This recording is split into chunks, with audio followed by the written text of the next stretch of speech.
questions about orangutans or about Enrichment Day or about great apes? Anybody know how long they live? How long can a great ape live? 40, yeah, sometimes 40 years, sometimes even 50 years. In fact, we have an orangutan, Cheyenne, who is 36 years old, and her mom lived to be 52. So they can live into their 50s, and some people think that chimpanzees can even live into their 60s. How many people think that orangutans would make a good pet? Anybody think that orangutans would make a good pet? They could. Well, what you probably need to know is that they are wild animals. Kelly and all other females that are adult, full-grown, are about as strong as 5 human males put together. And male orangutans are about as strong as 7 human males put together. They're extremely strong. They can be dangerous. They definitely bite. And that's true of all primates, even our 1-pound primates, the tamarins.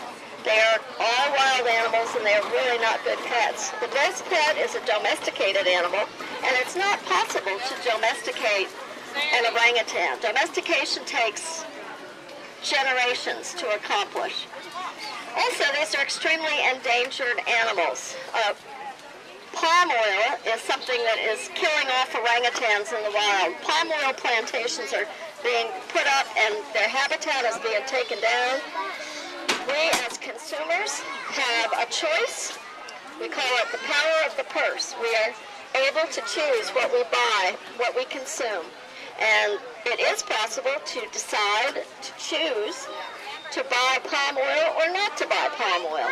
It is in a lot of items that we do currently buy. It's in candy, chocolate, it's in shampoo, makeup.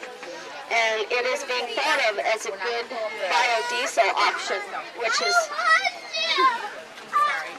is somewhat ironic because taking down the rainforest to provide biodiesel fuel is not a really good option. So I would encourage you to read labels and look at what you buy. But palm oil is definitely impacting the lives of orangutans today. Probably 5,000 orangutans die every year because their habitat is being taken away. So breeding in zoos is really, really important. However, we need to save them in the wild, and we need to save their habitat. Right now there is not an active orangutan reintroduction program because there's simply not enough wild or space out there to put them back into. All of our orangutans are trained a few times a week. They all present their arm for injection. They present their ear for an ear thermometer. They present their chest and their belly and their feet and hands. They open their mouth for a dental inspection. They're really smart, and they enjoy training. Training is something they do voluntarily. They do not have to participate, but they usually do. They usually want to because it's fun for them, and it's all done with positive reinforcement.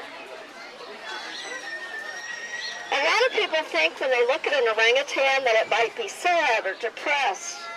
But what you need to know about orangutans is because they are semi-solitary and not very social, they don't have a lot of facial expression. They don't need to convey a lot of expression in their face because they don't live with lots of group members the way that chimps and gorillas do or the way that humans do. So they tend to have a very deadpan face, but I can assure you that they are extremely enriched and interested in their surroundings. And Kelly is very busy with that baby most of the time. It'll be very interesting to see what she does when she gives birth to her new baby in March. We're going to be very hopeful that Solaris gets to stay with her in the wild. Sometimes they can have an older kid, about 7 or 8 years old, and also a new tiny infant. But other times they encourage their older offspring to leave and to make his way or her way into the forest after the new baby is born. So it'll be interesting to see what happens with Solaris.